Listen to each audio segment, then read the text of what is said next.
Et bonsoir. Bonsoir à tout le monde. Bonsoir, bonsoir à DGC Dreams qui est déjà là. À Herman, à Zico Twitch qui nous demande si ça va. Ça va très bien, le petit Tommy. Nouvel abonné Coparena d'ailleurs, on le salue. Daniel de Rony, Rorobster, Hawaii. Bonsoir, bonsoir, bonsoir à tout le monde. Bonsoir Julien. Bonsoir Florent, bonsoir tout le monde. On fait de la radio là? Non, non, attends, on va arriver avec l'image. On va dire bonsoir à Christophe. Bah, salut les gars, salut à tous, salut à toutes. Et on passe tout de suite à l'image. Voilà, voilà, voilà l'image avec tout le monde. Et un chat qui ne fonctionne pas pour l'instant. Ah voilà, ça y est, c'est en train d'arriver. Ça dit bonjour, ça dit hello. Le chat qui n'est toujours pas calé, mais bon, on On va ira faire par y arriver.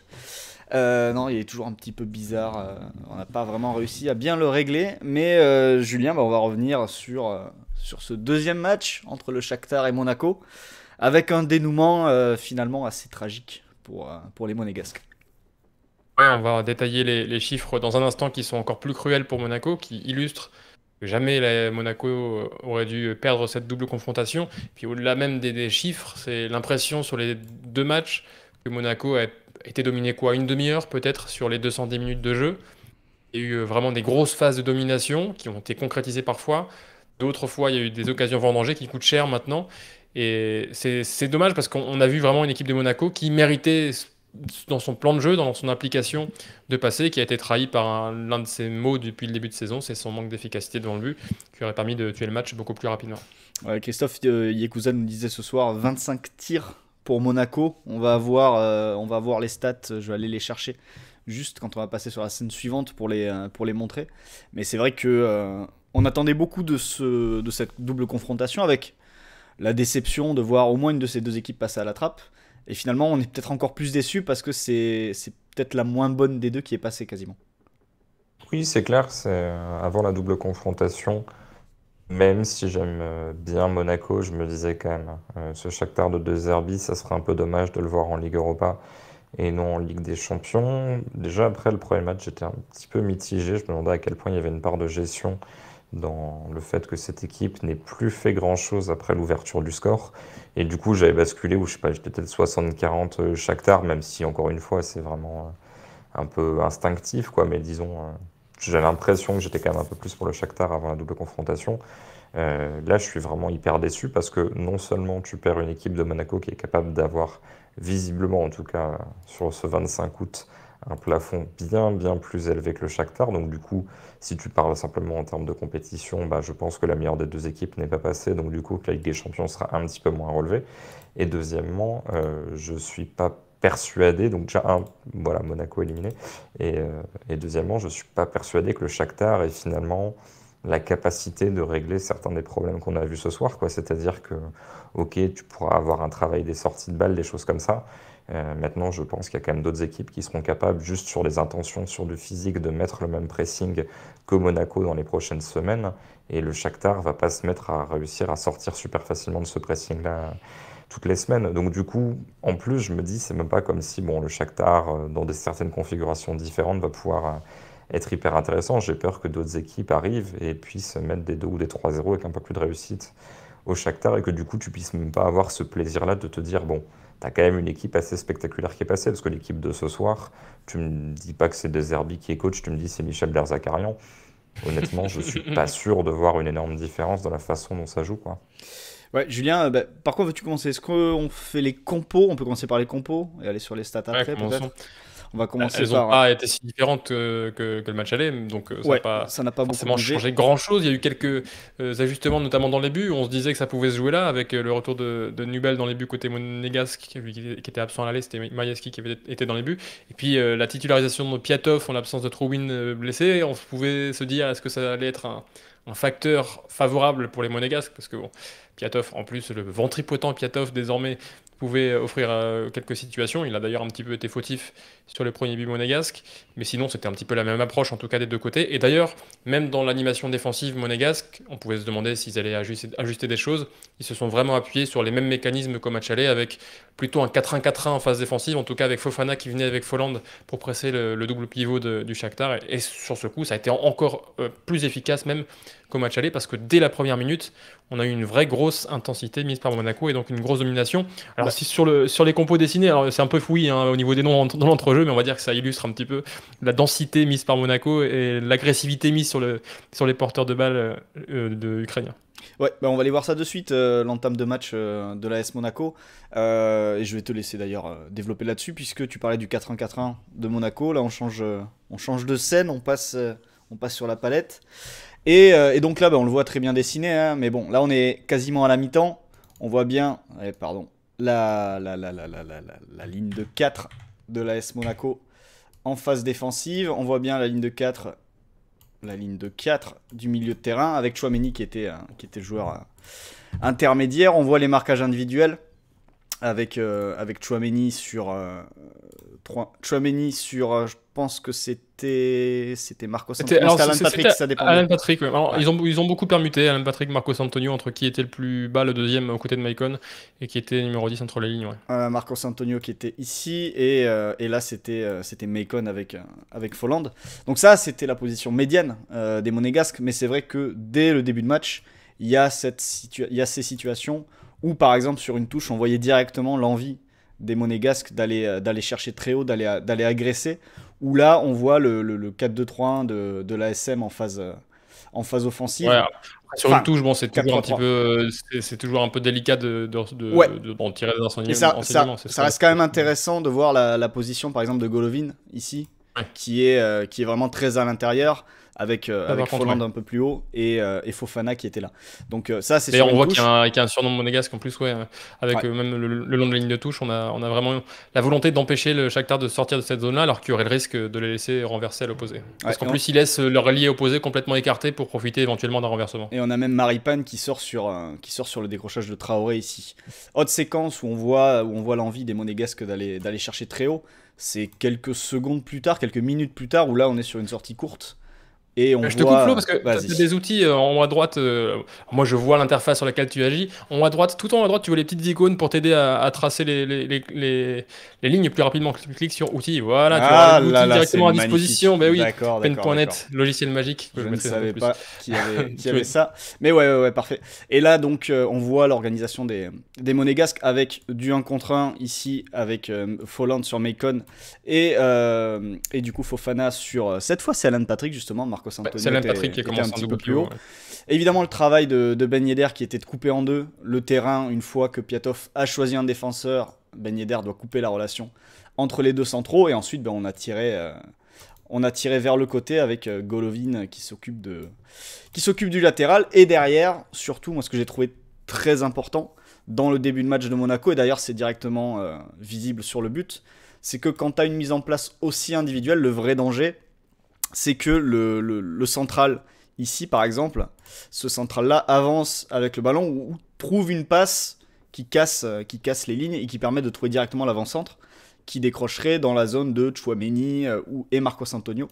Et en l'occurrence, ce qui s'est passé sur le but, par exemple, ici, c'est la sortie de Badiachil, alors qu'il y a une passe justement qui allait casser le milieu, parce que Tchouaméni avait été attiré un petit peu côté par le déplacement de Marcos Antonio. Là, Badiachil sort, il permet la récupération, et derrière, il y a la transition, et ça part vers le but. Et d'ailleurs, Christophe Badiachil, qui fait alors notamment une première mi-temps, mais même globalement aussi sur le match, mais la première mi-temps est particulièrement impressionnante. Moi, j'avais l'impression de voir Bonucci et Chiellini rassemblés dans un même joueur. Il n'a pas été récompensé non plus d'ailleurs par le poteau, mais ça aurait pu vraiment couronner une mi-temps exceptionnelle. Bah, moi, ça m'a rappelé, j'ai envie de dire toute proportion gardée, oui et non, sans doute par rapport au contexte finalement, mais Cannavaro en demi-finale de Coupe du Monde face à l'Allemagne en fait. Alors évidemment, c'est pas le même adversaire, c'est pas le même enjeu. Il y a d'autres joueurs qui sont capables de faire des choses intéressantes. Mais c'est vrai qu'en plus, enfin, tu as les deux versants en fait. C'est-à-dire que moi, c'était surtout Cannavaro parce qu'au départ, c'est l'aspect sans ballon qui m'a marqué. C'est vrai que sur cette demi-finale, il n'y a pas forcément l'aspect Bonucci, c'est plus l'aspect Chiellini, les jaillissements. Et c'est ça qui m'a d'abord marqué. Peut-être aussi parce que parfois, j'ai pas fait attention à si c'était Badiachil ou d'autres joueurs qui cassaient les lignes, alors qu'en fait, c'était quasiment tout le temps lui. Parfois, en Maripane regardant l'a fait moitié aussi un d'un petit œil. peu. Ouais, c'est ça, il y a des fois, c'était Maripane, une fois que tu nous as dit, je crois que c'est toi qu'on aurait dit Beckenbauer. Euh, mais, euh, mais des En fois, en deuxième mi-temps, il a fait. même sorti, enfin, ça fait même une sortie, c'est même pas casser une ligne par une passe, c'est qu'il a fait une pichenette par-dessus un joueur, il s'est projeté, ensuite il a renversé à l'opposé. C'était un peu intriguant, mais c'était réussi. Non, mais c'est ce qui est. Enfin, étonnant, je sais pas, mais Badiachil peut le faire, mais qu'il le fasse avec autant de régularité, à la limite des jaillissements, d'accord. Puis pouvant être dominant dans le domaine aérien, oui. Son tir sur le poteau, voilà, justifier ses montées sur un coup de pied arrêté, ça aussi, il sait le faire, et des enchaînements qui n'ont aucun sens vu ses qualités techniques par ailleurs, hein. Quand il approche de la surface, il est capable de te faire contrôle orienté, voler sans problème. Mais c'est vrai que je pense que dans tous les cas, le jeu aurait été amené à avancer parce que même Chouameni, voilà, c'était un peu Andrea Pirlo sur ce match. Mais c'est vrai qu'en fait, que ça puisse commencer de l'arrière, c'est intéressant. Et en plus, ça faisait que tu n'avais pas besoin que Nubel le fasse. Parce que Nubel, c'est aussi ça que tu attendais de lui. Or, depuis le début de saison, bah, ses passes sont un peu catastrophiques. Donc, du coup, si le défenseur casse la ligne, voilà, ton gardien peut se contenter de passes faciles ou alors d'allonger comme il l'a fait sur l'un des buts. Ouais, Ouais, cette fois-ci, il a décidé justement, d'allonger parce qu'il a pris des critiques récurrentes sur les 2 dernières journées de Ligue 1 à domicile après avoir décidé de jouer au sol alors que son entraîneur avait dit que la pelouse n'était pas en état pour jouer au sol. Donc là, c'est vrai qu'on l'a vu un peu moins prendre de risques. ouais, d'ailleurs, c'est sur une de ces relances longues que Monaco marque son deuxième but. Mais avant, vous parliez de Badiachil avec le ballon. C'est ce genre de situation, Julien, qui s'est répété très souvent, où le Shakhtar a eu énormément de mal à fermer les demi-espaces. D'autres Ouais, notamment en équipes, début de match, hein. ouais, notamment en début de match, mais pas mal d'équipes de Ligue 1 ont finalement réussi face à Monaco à trouver cette solution pour fermer les demi-espaces. On l'avait vu la première journée, Nantes avait passé une mi-temps très compliquée, puis avait fini par fermer en deuxième mi-temps en changeant un peu de système. Lorient l'avait très bien fait avec son 5-3-2 pour verrouiller cette zone. Et là, c'est vrai que le 4-4-2 du Shakhtar a eu beaucoup de problèmes pour empêcher notamment cette relation entre Badiachil et Golovin. Ouais, parce que Nantes était en 4-1-4-1 en première mi-temps, si on se souvient bien. Ouais. On avait fait le débrief sur Twitch aussi. Et ils avaient quand même pris l'eau dans le dos des relayeurs autour de la sentinelle. Et puis ils étaient passés en 4-4-2 en deuxième mi-temps et ça avait un petit peu résolu la situation parce que leur double pivot avait mieux fermé l'accès à ces joueurs, comme on voit Golovin l'a placé dans le demi-espace. Mais la preuve que finalement le système ne fait pas tout, c'est que le Shakhtar en 4-4-2 a pris l'eau complètement dans cet intervalle. Avec Golovin toujours placé là, évidemment, c'est l'animation classique du côté de Monaco. Ce qui est intéressant aussi, c'est que Badiachil a la faculté à cacher ses passes. C'est-à-dire que là, on voit que ses Ouais, épaules sont plutôt orientées vers Caio Henrique, donc ça c'est laisse un ça. Ouais. petit peu l'ailier téter dans l'incertitude. Et il est capable de fermer son pied au dernier moment pour venir trouver la passe intérieure vers Golovin. Et d'ailleurs, un peu plus au fil de la rencontre, c'est pour ça que je précisais que c'était en début de match tout à l'heure, c'est que j'ai eu l'impression que Tété a un petit peu mieux fermé ce demi-espace et que ensuite, du coup, Badiachil a un peu plus varié et a un peu plus trouvé Caio sur l'extérieur. Donc il y a un petit peu cette double relation. Mais en tout cas, c'est vrai que ces phases de jeu-là montrent que le Shakhtar ne vit que par et pour le ballon et que sur les phases défensives, ça laisse des boulevards de partout, à la fois des intervalles au sein de la ligne des milieux, mais aussi très souvent, et on le voit sur une autre capture d'écran, la 10e minute que tu as pu préparer aussi, on voit que dans le dos des milieux de terrain, il y a eu aussi plusieurs situations avec beaucoup d'espace attaqué pour les milieux de terrain monégasques et dans lequel Golovin notamment a été excellent pour les exploiter. Alors, je sais pas si je l'ai, cette capture sous la main. En revanche, il y a. Ah, tu l'as mise, tu l'as mise. Ah, je l'ai mise, d'accord, ok. Il y a aussi cette approche de l'AS Monaco qui, sur toute la première mi-temps, avait aussi cette envie, Christophe, d'aller très haut, d'aller occuper le camp adverse, de pas reculer. On l'a vu par le pressing, mais c'est aussi sur des phases de jeu comme ça, où ils sont dans le dernier tiers, où il y avait beaucoup de monde dans la surface. Là, par exemple, sur ce centre de Sidibé, il y a pas moins de 5 joueurs dans la surface de réparation, et une grosse pression mise sur le but de Piatov. En fait, ce qui est intéressant sur ça, c'est que en fait, tu forces le Shakhtar à reculer parce qu'il y a une grosse pression monégasque, il y a beaucoup de monde dans la surface. Dans l'absolu, c'est peut-être encore mieux si tu as une supériorité numérique parce que du coup, tu as plus de chances de marquer. Mais là, au moins, le fait d'avoir 9 joueurs ukrainiens devant leur but fait que voilà, ça te réduit peut-être un petit peu tes chances de trouver un homme libre, même si encore une fois, là, potentiellement, au deuxième poteau, il y a un décalage. Potentiellement, si ça revient à 20 mètres, tu peux aussi, j'imagine que c'est Fofana qui est là à l'entrée de la surface, tu peux aussi le trouver indirectement. Mais clairement, ça réduit les possibilités adverses de partir en transition. Et rien que ça, finalement, ça dit aussi quelque chose de ce que subissait le Shakhtar. En fait, c'était pas simplement, bon, on continue à jouer notre jeu. Là, le Shakhtar avait vraiment ce côté acculé sur son but, l'obligation de laisser des joueurs en phase défensive pour ressortir les ballons. Parce que voilà, potentiellement, tu peux te dire on défend en égalité numérique, et puis Marcos Antonio ou je ne sais pas qui serait capable de ressortir les ballons Maicon, Alan Patrick et lancer une transition. Et là-dessus, tu joueras les 1 contre 1 entre l'ami Solomon et l'ami Sidibé, même si bon, tu les aurais perdus à chaque fois. Mais c'est vrai que Monaco, là-dessus, avait un plan donc, qui peut à la fois paraître un petit peu radical sur le côté, effectivement. Il y avait beaucoup de monde dans les 30 mètres adverses, mais finalement, c'est la bonne façon de presser à la perte. Et tout était dans le sens du jeu, dans un certain flow. Et c'est vraiment, c'est un dommage, là, je ne sais plus qui nous disait, c'est Xavier Pasteur qui nous disait que c'était dommage d'être éliminé quand t'as Beckenbauer, Cannavaro, Chiellini, Bonucci et Pirlo dans ton équipe.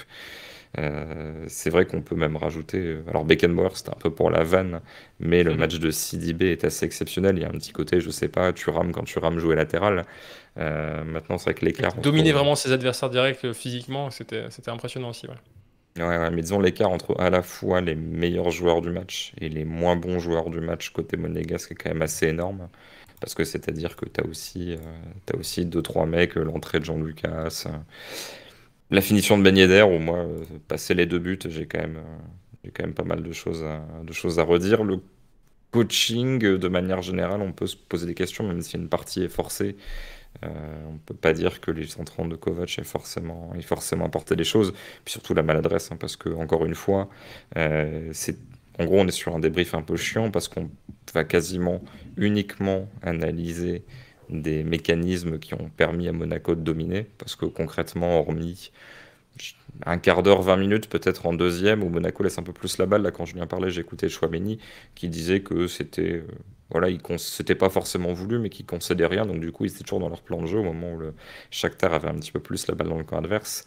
Mais en gros, on n'a que des louanges quasiment à faire sur Monaco, mais au final, c'est le Shakhtar qui est qualifié. Donc, c'est une situation un petit peu ambivalente et qui repose sur quasiment rien. Parce que le deuxième but sort de nulle part. Il n'y a que le premier où tu as un décalage qui est bien exploité. Mais encore une fois, c'est l'histoire d'une occasion, c'est pas forcément l'histoire d'un plan de jeu spécialement bien appliqué, quoi. Même si le but encaissé, alors c'est le 2-1, il me semble, justement, le but de Dodo. Enfin, ça y est, il met en application des principes que l'on voit depuis le début de saison au Shakhtar, avec notamment les prises d'appui des joueurs reculés sur Traoré ou dans la surface de réparation. Au poste bas, du coup, j'ai retenu la leçon, qui remet lancé pour Patrick, et ensuite il y a le décalage sur la largeur avec la montée de Dodo aussi sur l'extérieur. C'est vrai que ça a été l'une des rares fois où ils ont réussi à mettre vraiment en application ces principes-là. Ouais. Pas toucher Traoré déjà, parce que Traoré Ouais. pouvait souvent sinon se faire dominer physiquement ou juste sur l'anticipation, quoi. Il attend la balle pour remiser, sauf que quelqu'un lui passe devant. Justement, on va passer aux stats du match. Et vu qu'on a fini la première mi-temps, on va faire les stats de la première mi-temps rapidement, Julien. À la pause, quasiment 2 XG pour Monaco, 0,09 pour le Shakhtar. Ça doit être un seul tir, j'imagine. ça. Un tir ou deux. 13 tirs à 2. 13 tirs à 2 tirs pour à deux. Monaco, 57% de duels gagnés par Monaco. On a, alors selon FootMob, mon application fétiche désormais, 8 tacles réussis sur 12 côté Monaco et 10 interceptions, alors qu'on a un seul tacle réussi sur 5 pour le Shakhtar, 5 interceptions. On a notamment 6 tacles, alors cette fois-ci selon Opta, donc les fournisseurs de statistiques comptent les tacles un petit peu différemment, mais bref, du côté d'Opta, on avait 6 tacles réussis par Gelson Martins en première mi-temps, et d'ailleurs c'est lui qui récupère aussi le ballon en deuxième mi-temps. Alors je sais plus sur quelle occasion, il y a une énorme occasion où c'est lui qui vient gratter le ballon. Et... Moi, je crois que c'est sur l'occasion folle de Voland d'ailleurs, on y viendra avec le sauvetage fou de Marlon, mais c'est encore Gelson qui avait récupéré ce ballon-là. On avait aussi 4 interceptions de Badiachil, 8 récupérations de Fofana en première mi-temps. Donc ce sont des chiffres qui illustrent vraiment la surdomination monégasque. Et qui se sont confirmés aussi, en tout cas au moins sur le plan offensif, ces chiffres sur le reste de la rencontre, parce que l'expected goal, c'est le chat le mentionnait en tout début de retransmission, on finit à 4,30 côté Monaco et à 0,85 côté Shakhtar en prenant en compte la prolongation. Donc c'est ubuesque d'avoir 4,30 en XG et de finir, alors finir à 2-2 à la rigueur, oui, bon, voilà, mais c'est vrai que c'est même de se faire éliminer, quoi, avec un différentiel de 3,50 en termes de XG par rapport à son adversaire. Ouais, alors même si Monaco a dominé la deuxième mi-temps, j'ai envie de parler un peu du Shakhtar justement et de ce que j'ai vu entre les deux mi-temps qui à mon sens a changé, si ça vous dit. C'est que on va revenir sur cette séquence. Donc ça c'est la première mi-temps. On voit on a vu le 4-1-4-1 de l'AS Monaco, on voit le 4-2-3-1 du Shakhtar et on voit surtout ces joueurs très excentrés ici. Et cette zone qui est totalement inoccupée quasiment des demi-espaces. Et cette zone-là, en deuxième mi-temps, il m'a semblé en tout cas que le Shakhtar a fait en sorte d'un peu mieux les occuper, notamment grâce aux projections des latéraux. qui allaient les occuper, ou inversement des ailiers qui étaient excentrés en première mi-temps et qui rentraient un peu plus à l'intérieur en deuxième. Exemple par exemple sur cette séquence-là, il me semble, où là on voit par exemple, on voit Solomon qui est sur le côté et qui va rentrer à l'intérieur pour occuper cette zone-là. Et le truc c'est qu'à Tété aussi, qui est aussi d'ailleurs. TT, ouais, qu'on voit ici en effet. On va pas faire une flèche, enfin bref, vous avez compris. TT qui est là aussi, et donc les latéraux qui pouvaient aller plus haut.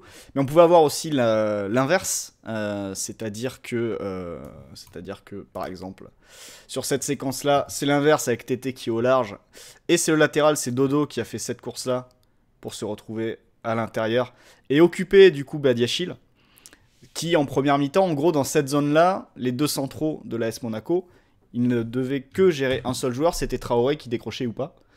Et du coup, forcément, ça créait des situations. Il y a notamment une situation dans la deuxième mi-temps où, je me demande si c'est pas celle-là d'ailleurs, où Dodo embarque un joueur et puis ça peut ouvrir une ligne de passe directe vers Traoré dans l'axe. Et finalement, quand on voit le but marqué, alors la projection ne vient pas d'un latéral, mais si on prend la séquence depuis le début, il me semble que le début c'est là, et que vous voyez cette zone-là devant Maripane qui n'est pas du tout occupée, ici. Alors, je vais arrêter avec les flèches, c'est une catastrophe. Je te montrerai comment bien les faire, comment dessiner des jolis, dessiner voilà. des cercles et tout. Donc cette zone-là qui n'est pas du tout occupée devant Maripane, et finalement, quelques secondes plus tard, quand on arrive sur le but, il y a eu cette projection de un joueur, je crois que c'est Marcos Antonio, qui fait cet effort-là vers l'avant. Ouais, il faut que je change à chaque fois. À l'origine, c'est Patrick, c'est Alan Patrick qui prend l'appui sur Traoré, qui va prendre la position avancée, qui cette fois-ci n'est pas devancé par Badiachil, qui va lui remettre aussi dans la course. Et puis on voit qu'à l'opposé, il y a un 2 contre 1 sur la largeur, avec Dodo qui est avancé, et puis Marlos aussi qui mobilise Henrik. De toute façon, on voit la ligne de 5 finalement offensivement du Shakhtar, avec en plus Alan Patrick en soutien, mais sur cette largeur, c'est en plus exactement le même genre de choses que Monaco cherche à faire avec son 3-2-4-1 en phase offensive, occuper les 5 couloirs verticaux, et face à une défense à 4, normalement, ça te donne des possibilités, en fixant la ligne défensive à l'intérieur, bien de créer un décalage à l'opposé, à condition de réussir à vite renverser. Et là, du côté du Shakhtar, ça a été bien maîtrisé. Donc Monaco a été un petit peu pris sur cette action, sur le poison qu'il cherche lui-même à injecter à ses adversaires. Ouais. Christophe, sur cette deuxième mi-temps du Shakhtar, ça a été mieux, mais le problème c'est que derrière, en fait, ils ont aussi, à force de se projeter plus justement pour essayer de déstabiliser, de créer l'incertitude dans la ligne défensive et dans le bloc de Monaco, tu laisses aussi pas mal de choses en transition, et c'est là où normalement on attendait Monaco pour faire la différence, et malheureusement ils l'ont pas faite. Plusieurs choses. Premièrement, j'étais très content de ne plus voir Matvienko, qui m'avait quand même un peu gonflé sur cette première période, et sur l'aller, passer, je sais pas, en gros le temps fort, hein, où il fait 2-3 choses intéressantes. Je trouvais que dans le temps faible, c'était l'un des plus faibles de Shakhtar. Donc du coup, j'étais assez peu client avant le match, et sur ce match-là, j'étais encore moins client. Donc du coup, rien que ça, et de le remplacer par Ismaili, qui lui pour le coup, alors effectivement je vois que des échantillons, mais m'a toujours semblé bon, voire très bon. Ça me faisait pas mal plaisir, ça c'était la première chose. Et c'est vrai que mine de rien, objectivement, quand tu regardes la saison dernière de Monaco, tu te dis que cette équipe-là peut faire mal en transition, mais que c'est pas forcément la qualité première de tous ces joueurs. Donc du coup, à la limite, mieux vaut dans une configuration, alors qu'il faut se mettre dans cette configuration-là, hein, c'est pas forcément facile, mais je suis le Shakhtar, je préfère laisser à Monaco des occasions en transition, mais quand même avoir le droit de jouer au foot et d'aller dans le camp adverse, plutôt que d'être acculé dans mon camp et d'espérer sortir de cette pression-là, parce que le Shakhtar n'y arrive absolument pas. Donc rien que de pouvoir basculer un peu dans cette situation-là était quand même intéressant, parce que du coup, voilà, c'est une fois que cette équipe-là est dans les 30 derniers mètres qu'elle fait la plupart de ses différences, hein. On sait très bien, même si... Alors, il y a les deux choses. Il y a à la fois De Zerbi, on le mentionnait tout à l'heure sur le chat, il y a des matchs face à l'Atalanta où Sassuolo prenait un enfer parce que juste n'arrivait pas à ressortir la balle face à des équipes qui mettaient une intensité énorme. C'est vrai que De Zerbi ne peut pas être bon partout. Pour l'instant, on le voit surtout sur des sorties propres, depuis le gardien sur 6 mètres ou autre. Sur récupération face à un adversaire qui presse à la perte, c'est parfois un petit peu plus difficile parce que c'est des phases aussi qui sont moins mécanisées. Et puis le Shakhtar a pris quelques danses quand même. On se souvient de ce que leur a mis l'Inter en Ligue Europa, des deux branlés mis par Gladbach. Oui, non, mais voilà, c'est les deux plus marquantes, mais c'est vrai qu'il faut aussi mentionner celle face à l'Inter, alors que le Shakhtar arrivait quand même avec des vraies ambitions en demi-finale de Ligue Europa. Et, euh, et voilà, on sait que cette équipe peut avoir des temps faibles, extrêmement faibles, et que, alors même si elle a pris aussi des buts dans sa vie sur transition, mais typiquement face à Ben Yedder, face à Folland, vaut mieux, alors il y a Gelson et Golovin, ça c'est le problème, mais vaut mieux leur laisser de l'espace à attaquer plutôt que de les avoir à 20 mètres du but. Donc là-dessus, c'est vrai que dans ce moment-là, tu peux dire, tiens, Boadou, pourquoi pas, aurait pu faire des différences. Et c'est là-dessus, je trouve, qu'Isidore a été assez intéressant sur son entrée. Alors, ça n'a pas forcément duré, j'ai l'impression qu'il s'est un petit peu pas effacé, mais que c'était plus difficile de le trouver. Mais sur les transitions, quand tu le lançais sur des longs ballons, il arrivait à bien s'orienter, à garder la balle et à bien orienter derrière, du coup, à bien faire vivre le ballon. Donc c'était pas la transition type il va courir tout droit, attaquer l'espace et essayer de conclure, mais tu pouvais le toucher pour que lui puisse continuer à faire vivre le ballon. Là-dessus, c'était assez intéressant, mais c'est vrai que Monaco peut quand même s'en vouloir aussi sur cette partie de match-là, parce que tu avais, alors c'était pas non plus du niveau de Lyon ce week-end face à Clermont, mais tu avais quand même des 3 contre 3, des choses comme ça, Il y qui a eu un enchaînement normalement d'occasions. doivent aboutir à plus de Ouais. choses. Enchaînement d'occasions autour de la 65e avec une récupération haute. Et puis, oui, non, celle tout à l'heure dont je parlais avec la récupération de Gelson, c'était la passe géniale de Folland justement pour Une Ben Yedder, touche, ouais. qui cherche encore une fois à piquer son ballon au-dessus de Piatov et qui bute sur le gardien. Il y a eu dans la foulée encore une autre occasion de Folland sur la sortie de Maripane. Puis après, il y a les occasions à la 90e. Avec l'occasion folle de Folland qui est contrée miraculeusement par Marlon sur la ligne. Ensuite, il y a encore une frappe à la 92e avec un arrêt de Piatov sur une bonne action d'Isidore à l'origine. Et il y a une belle action de Tchouaméni aussi en début de prolongation. C'est vrai qu'il y a eu beaucoup de situations que les Monégasques n'ont pas su exploiter. C'est vrai que c'est rageant et de voir qu'au final, la configuration de match, même si Christophe en effet disait que c'est peut-être plus avantageux pour le Shakhtar de laisser des espaces à attaquer au Monégasque, il y a eu les situations en transition quand même pour les exploiter, ces espaces-là.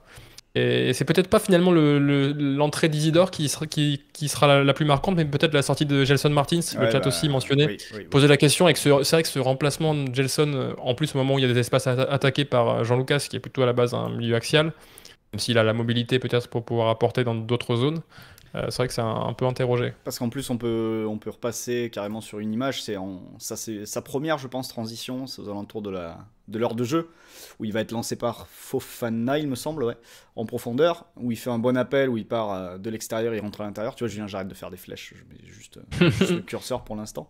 Même si j'en suis capable. Voilà, par exemple. Mais du coup, c'est vrai que Gelson en a eu 2-3. Il est sorti. Et quand Jean-Lucas. Quand les commentateurs de Canal sur ce match annoncent la sortie de Gelson, je me dis il va mettre Diatta. Mais du coup, j'ai eu un doute. Je me suis Diatta est demandé, absent, ouais. voilà, je me suis demandé s'il était là. Je me suis dit qu'il n'était pas là. Mais même sur une configuration, même un Boadou aurait pu, je pense, rentrer sur ce côté-là et aurait pu te maintenir. Enfin, t'étais tellement dominant, je me dis que t'aurais peut-être pas forcément perdu grand-chose défensivement si c'était Boadou qui était rentré sur ce côté-là. Je sais pas ce que vous en Ouais, pensez. ou même mettre. Alors, Golovin a plus ce profil, en effet, dans la tête de Kovac, de joueur demi-espace. Mais est-ce qu'il aurait moins apporté qu'un Jean-Lucas en étant vraiment sur ce rôle excentré, droit sur la largeur, en Je faisant pense entrer pas. Diop à sa place axe gauche, ouais. Ouais, c'est vrai. Et puis surtout, Christophe. Il a une faculté en plus à mener les transitions balle au pied, Golovin, qui est assez remarquable Et aussi. puis surtout, Christophe, c'est que tu as l'entrée de Jean-Lucas, mais Jean-Lucas, ça a été quand même assez compliqué. Il y a des ballons perdus qui auraient pu être sanctionnés avant ce terrible troisième but.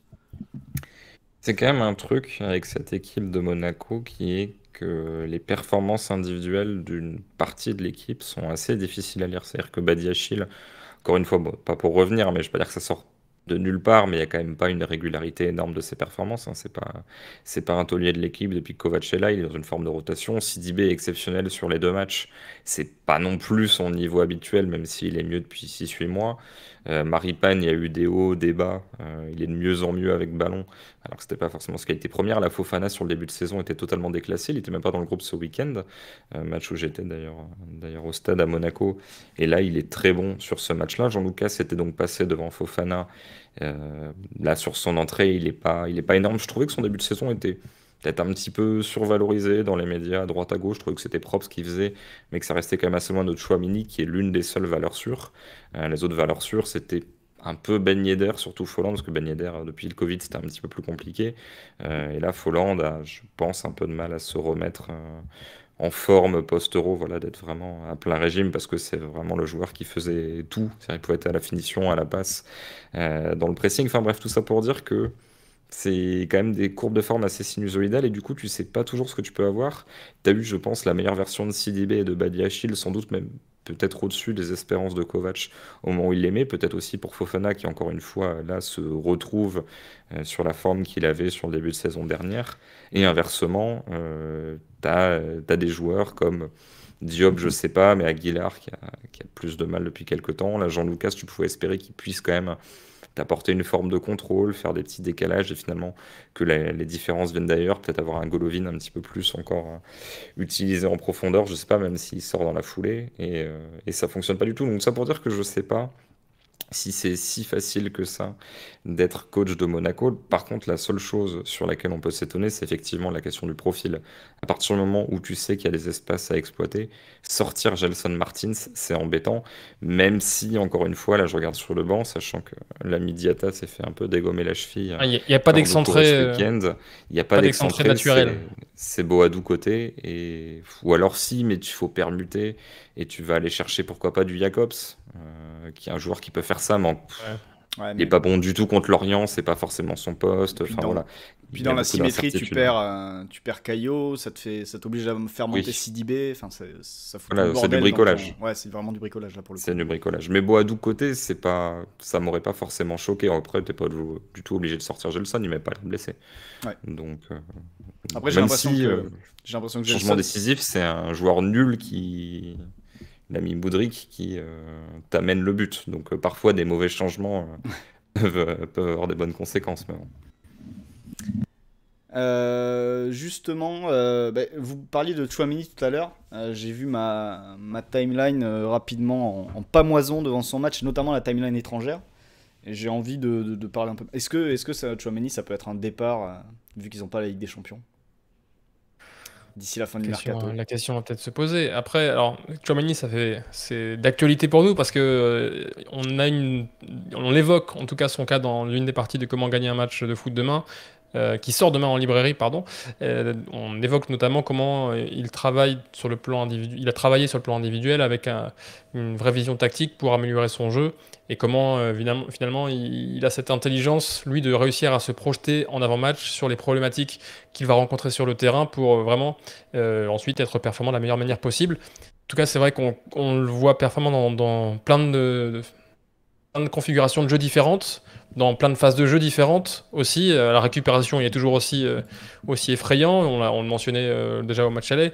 Il y a cette action en début de prolongation où, en effet, Christophe le soulignait, techniquement, c'est une régalade. Il sait tout faire, Tchouaméni. Alors, il sait tout faire d'une manière pas toujours très clinquante, qui fait que quand on va vouloir ressortir un vrai geste de Tchouaméni, bon, là, il y a son action, mais généralement, ressortir un seul vrai gros geste de Tchouaméni, ça peut être peut-être compliqué, il va pas te sortir une roulette dans les 30 derniers mètres, mais en revanche, tout ce qu'il fait, il le fait de manière propre, il le fait de manière intelligente, il le fait de manière à servir l'équipe, à rendre les autres meilleurs autour de lui. Et alors, partira pas, c'est un débat, mais par contre, moi j'espère le voir dans la liste de l'équipe de France début septembre, quoi, parce que ce Ouais. serait totalement mérité. Pour donner quelques stats, Christophe, sur Tchouaméni, sur son côté complet, je suis allé sur FBref, je suis allé chercher le scouting report pour voir où est-ce qu'il se situe, dans quel percentile il se situe au niveau de certaines stats. Le NPXG, donc les expected goals sans les penalties, est dans le top 80% pour les milieux axiaux. Ça marche aussi pour le nombre de tirs par match, ça marche aussi pour le nombre de passes sous pression, où il est dans le top 90%, enfin dans les Le 10% top 10% meilleurs, du le coup. top 10% du coup. En effet, idem pour les passes en profondeur, il est dans le top 10%. Et puis évidemment, tu as ces stats défensives où il est absolument incroyable. Au niveau des tacles, donc je crois que c'est ajusté à la possession, il est dans le top 3%. Dans le tir défensif, il est dans le top 6%. Dans le tir du milieu de terrain, Julien évoquait sa capacité à sortir pressé. Il est dans le top 2% en termes de tacles réalisés. Il est dans le top 7% dans le pourcentage de tacles sur des joueurs qui essaient de l'éliminer. Dans le nombre de pressions réussies, à chaque fois qu'il sort au pressing, le ballon est récupéré par lui ou par un adversaire, par son équipe. En tout cas, il est dans le top 1%. Donc dès qu'il sort cadré, généralement Julien, derrière ça génère une récupère. récupération de son équipe. Ouais. C'est ça, et quand on parle de tacle plus interception, pareil, il est dans le top 1% au niveau des 5 grands championnats. Donc voilà, Tchouaméni, son côté complet et surtout son côté moteur assez incroyable à la récupération, qui peut le faire jouer dans... Enfin, aujourd'hui, un joueur avec un volume pareil peut jouer dans n'importe quelle configuration. Il y a un papier qui doit sortir sur Copa Arena demain matin sur les statistiques défensives, où Julien Asuncao évoque le cas de certains joueurs qui sont défensifs, qui généralement doivent être bons. Enfin, soit ils sont bons dans un milieu proactif, parce qu'ils sont bons tacleurs, ils sont réactifs, ils sortent pressés, ils sortent chassés, ou bien ils sont bons au niveau des interceptions. Tchouaméni, en fait, il a les deux, et il fait partie peut-être de cette... race très rare de milieu de terrain, où il y a peut-être N'Golo Kanté, il y a peut-être Goretzka, mais qui sont capables d'être efficaces et pertinents défensivement dans les deux configurations. Alors pour répondre rapidement à Ben Kiran sur le chat, qui demande si le livre sera disponible au Maroc, on n'a pas encore ces infos-là, mais on imagine peut-être que sur les sites de livraison en ligne, ce sera peut-être disponible à terme. On essaiera de prendre les infos. Et sinon, Fureclass demande, Christophe, un milieu de Tchouaméni, Kanté, Pogba en équipe de France, on en pense quoi? Ça rejoint un petit peu certaines remarques de Florent sur ses qualités. Moi, je militais déjà pour avoir Tchouaméni à la place de Rabiot, notamment, dans tous les cas, à l'Euro, à la place de Rabiot ou d'un autre. Mais en gros, c'était le premier nom qui me venait à sortir de la liste, alors que Tchouaméni, ça fait de longs mois où je me dis que non seulement il y a un niveau très élevé, il y a une progression et il n'y a pas de peur dans les grands matchs. On l'a vu, même si les grands matchs, il n'a pas non plus disputé des milliers, hein. Mais j'ai pas ce côté, parfois il y a une baisse de niveau sur certains moments. Je pense qu'il y a une vraie valeur sûre là-dessus. Alors il peut très bien avoir des mois compliqués à l'avenir, hein, même si tu le disais, on est sur un joueur qui réfléchit beaucoup, qui théorise beaucoup et qui bosse. Et rien que le fait de bosser, a priori, ça te met en partie, il y a l'aspect mental, il y a d'autres choses, mais en partie à l'abri d'avoir une baisse de niveau. On peut estimer que c'est la vraie valeur du joueur qu'on a actuellement. Honnêtement, j'ai très peur pour Monaco. J'aime beaucoup le voir jouer en France. J'ai très peur pour Monaco qui s'en aille ailleurs parce que... Alors là, sur les déclats là, que j'écoutais quand vous parliez, bon, j'ai pas mis toutes les déclats parce que Flo m'a relancé, mais il avait l'air assez posé, assez calme. Je sais pas si on doit en tirer une analyse ou pas sur le côté est-ce qu'il l'est détaché parce qu'il sait qu'il la jouera quand même ou est-ce qu'il est chill. Je pense qu'il est chill de base, même si tu veux faire du Charles Bietri, Canal+, tu peux t'amuser à en tirer des conclusions. Il avait l'air Mais, marqué quand il est je sorti pense- quand même, hein.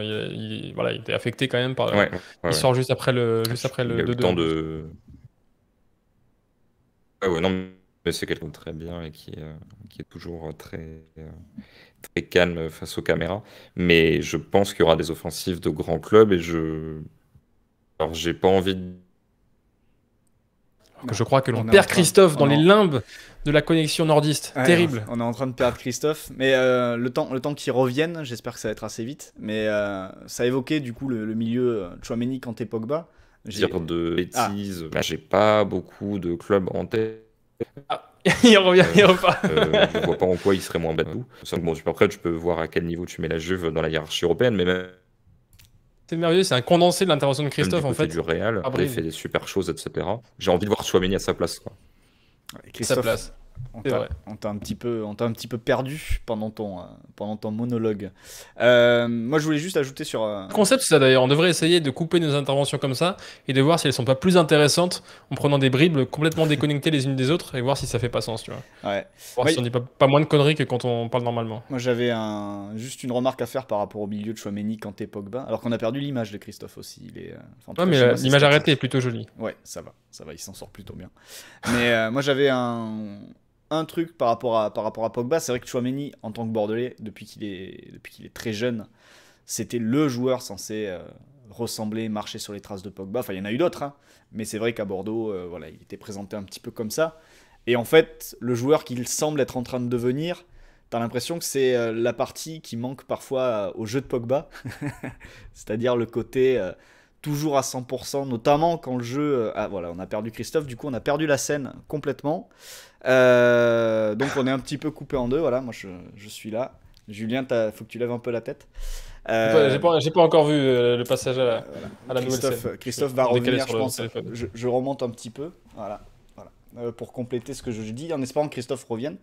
Je disais sur Tchouaméni que par rapport à Pogba, oui, voilà, il a cet aspect défensif et cette rigueur, cette discipline que Pogba n'a pas ou a perdu. Mais du coup, c'est vrai que quand tu penses à l'équipe de France et au milieu de Tchouaméni, Kanté, Pogba, tu peux même dire, et on peut même imaginer un 4-4-2 où tu remets Pogba à gauche comme il l'est avec Manchester United, avec un latéral capable de prendre le couloir et de dédoubler. Et tu mets Tchouaméni et Kanté dans le cœur du jeu, dans le double pivot. Et là, pour le coup, Tchouaméni Kanté dans un double pivot, tu peux absolument faire ce que tu veux, quoi. Enfin, moi, j'aimerais beaucoup le voir, celui-là. Ouais, c'est vrai. Pendant ce temps-là, moi, je m'amusais à essayer de passer ma tête de l'autre Ouais, côté de ouais, c'est l'écran ça, avec faut cette interconnexion sur faire la comme scène. ça. C'est terrible. Terrible. Faut C'est faire comme terrible ce qui ça. arrive sur le V-débrief. On s'en était bien épargné. On montait en puissance jusque-là sur le plan technologique. Ouais, Là, c'est une retombée dans les tréfonds. C'est terrible. C'est plein d'humilité finalement. Ça nous remet un peu à notre place, malheureusement. ouais, c'est ça, c'est un petit peu compliqué. Je vais essayer, je vais voir si je peux arranger ça à un moment donné. Au moins qu'on soit sur une fenêtre complète ou en grand, voilà. On est un Ouais, après, peu. c'est une expérience psychédélique, hein. Il est minuit Ouais, 23. ouais, Est-ce c'est que le ça. On va chat est finir comme vraiment ça. là pour avoir une production propre? Est-ce qu'on n'est pas là justement pour tenter des choses un petit peu graphiques, des choses différentes? Alors, On on tente des va. flèches déjà sur des images arrêtées. Là, on peut tenter Ah, aussi des mises en page complètes. c'est déjà un petit peu mieux. Voilà, voilà. Voilà, on va finir comme ça. Écoute, on s'est remis sur une image à peu près bonne. Et en tout cas, on nous voit en entier cette fois. Voilà. Mais justement, bah, Julien, il nous reste. De toute façon, je pense qu'on a un petit peu fait le tour sur le match. On Ouais, va pas sauf si non le plus chat avait question, s'éterniser. hein. On Sauf posait la si le question chat sur a encore des Badiachil. questions. Est-ce que c'est une surperformance ce soir ou est-ce qu'on peut s'attendre à ce qu'il soit régulier à ce niveau-là? Sachant que c'est vrai que la régularité a été un petit peu l'un de ses points faibles jusqu'ici, avec quelques erreurs qui lui ont coûté cher régulièrement, ponctuellement au fil de la saison. De toute façon, il va falloir qu'il le soit et qu'il le devienne régulier, parce que je pense pas que Monaco compte sur un autre défenseur que lui pour être titulaire. Du coup, en tout cas, elle est très prometteuse, quoi, parce que là, on est vraiment sur un joueur qui a répondu très présent des deux côtés du terrain, dans une configuration d'un match clé, etc. On est sur une performance quand même de très haut rang et de toute façon Monaco va avoir besoin de régularité vu les points qu'ils ont laissé filer sur les premiers matchs de championnat. Il ne s'agirait pas non plus de trop laisser partir d'autres adversaires. Heureusement pour eux, à part le PSG, disons que les autres outsiders n'ont pas fait non plus un immense début de saison. Xavier Pasteur demande quand t'es mené et qu'il reste 10 minutes, c'est quoi le plus rationnel? Balancer des longs ballons devant ou continuer à jouer comme avant?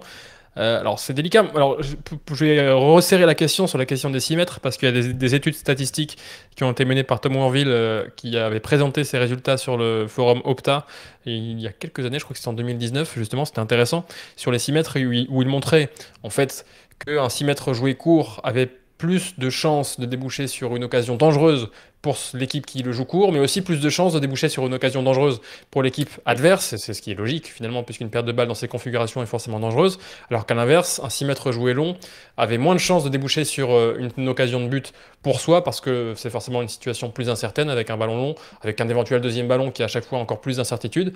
Mais à l'inverse, on était moins en danger quand on dégageait un 6 mètres long à ce moment-là. Et d'ailleurs, je pense savoir que certains coachs, justement, ajustent les choix du gardien sur 6 mètres en fonction de ce scénario au score. C'est-à-dire que justement, quand une équipe mène 1-0 à la 80e, on va plutôt privilégier un long ballon sur 6 mètres, et ça se fait même peut-être intuitivement d'ailleurs, plutôt que de chercher à prendre le risque de jouer court. Donc voilà pour cet aspect-là. Alors après, c'est vrai que ça conduit aussi une équipe peut-être, et on l'avait vu avec le Shakhtar à l'aller finalement, qui s'était un petit peu arrêté de jouer. Quand tu changes ta manière de jouer traditionnelle, tu t'aventures dans des domaines où les principes sont moins en place, où tu n'as pas les mêmes habitudes de jeu et tu t'exposes à des erreurs finalement qui seraient encore plus rédhibitoires que le fait de continuer à prendre les mêmes risques que ce que tu fais habituellement. Oui, oui, oui. Enfin, moi personnellement, sur ma très courte expérience d'analyse avec Djibouti, les jeux courts, les jeux longs, nous on n'a pas une équipe qui est faite pour jouer long et pour relancer long, donc on est obligé de jouer court. Et c'est vrai que, et même en visionnant des matchs en, de matchs africains pour préparer les prochains rassemblements, il y a très souvent des séquences où l'équipe plus forte oblige, entre guillemets, l'adversaire à allonger, et généralement ça revient tout aussi vite, quoi. L'Algérie, par exemple, est une équipe qui, face au Botswana notamment, s'est créé pas mal de situations, parce que l'adversaire essaie de relancer court, puis joue long après, mais il joue long dans une situation où à la retombée, il n'est pas compact, parce que les défenseurs étaient très bas et mettent du temps à remonter, et du coup, l'équipe n'est pas du tout prête pour encaisser une transition algérienne qui revient très vite, et bam, ça fait occasion derrière. Et Parce que c'est vrai que notamment alors, face à des équipes contre lesquelles tu prends l'approche de jouer bas, faire un long ballon, ça peut offrir une situation de transition avec des espaces à attaquer que normalement sur attaque placée, l'adversaire n'a pas, quoi. Ouais, Quand on pense par exemple à Liverpool, c'est pareil, sur coup de pied arrêté offensif adverse, finalement c'est presque une opportunité rêvée pour Liverpool d'enfin pouvoir avoir un peu des espaces à attaquer face à des équipes qui étaient de plus en plus regroupées. Et c'est vrai que le jeu long offre aussi ce genre de situation. c'est ça. Alors que, par contre, si tu joues long dans une situation où ton bloc est déjà haut et la balle est déjà dégagée et t'es compact, il y a moins de chances quand même d'encaisser une transition parce que t'es compact à la retomber, quoi. C'est vraiment le côté, je ressors court pour essayer de les attirer, finalement je sais pas comment m'en sortir, je panique, je joue long, et en fait à la retomber je suis pas du tout compact parce que mes défenseurs sont pas remontés. Voilà. D'ailleurs, on voit souvent, alors soit c'est des choix du gardien aussi de dire bon finalement je vais pas jouer un 6 mètres court parce que l'adversaire bloque un petit peu, donc j'essaie de jouer long, et en effet on n'est pas du tout compact pour gérer le deuxième ballon. Soit on voit même maintenant des feintes où le gardien fait remonter son équipe et finalement il y a un défenseur qui redescend pour reprendre le 6 mètres court, mais qui risque aussi de se faire presser avec en plus pas beaucoup de solutions autour.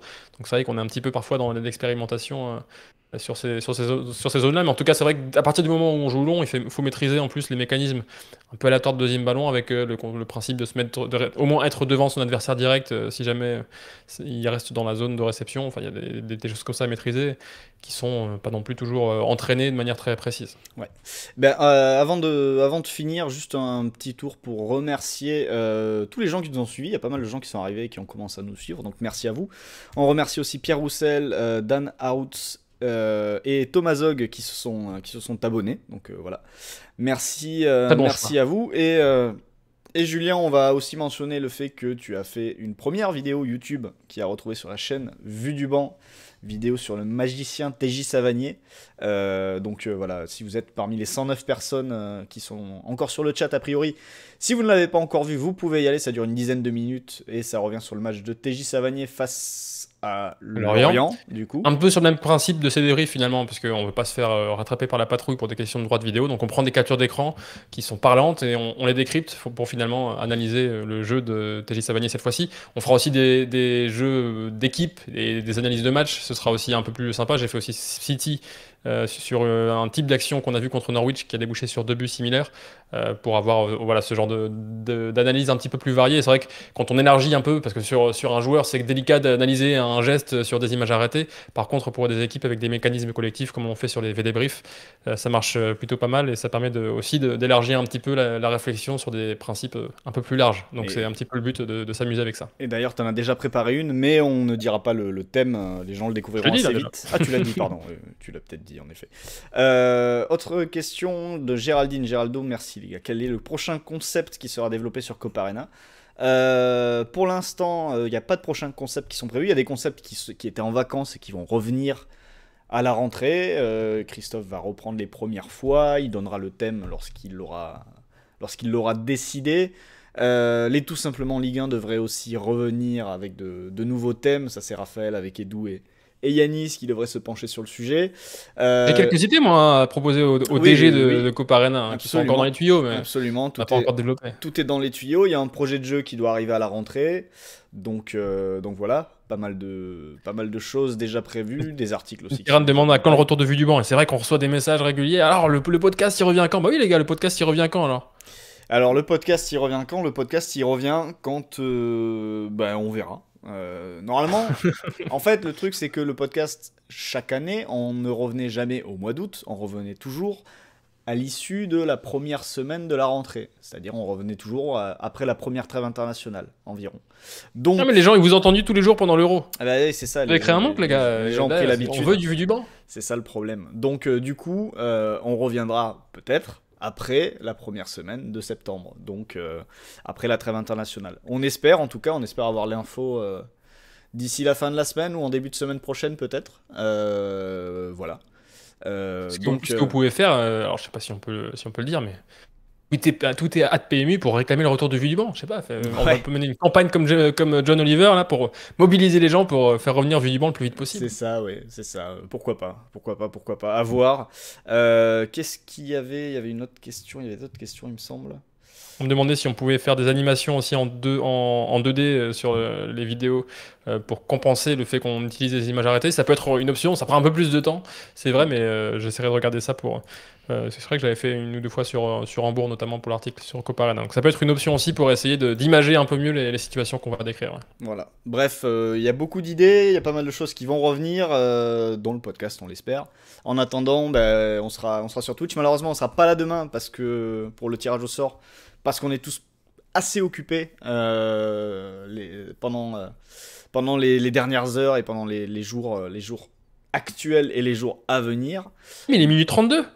Et il est minuit ça veut dire que 32, comment gagner un match de foot est sorti. Ouais, voilà. C'est vrai. Vous pouvez allez toquer à votre librairie dès maintenant et vous allez pouvoir normalement vous procurer le bouquin. C'est ça, et puis il va y avoir votre soirée de dédicace à un moment donné qui va bien tomber. Ouais, aussi, alors avec le Covid c'est délicat, on réfléchissait peut-être à faire ça dans un parc, faire un grand pique-nique, comment gagner un match de foot, ce serait joli ça, ce serait sympa. Avec un foot avec des sacs pour faire les buts, etc. j'imagine. Voilà, ce serait une autre ambiance que dans les bars, mais ce serait très bien aussi. Faudrait qu'il fasse beau par contre, c'est pas forcément gagné.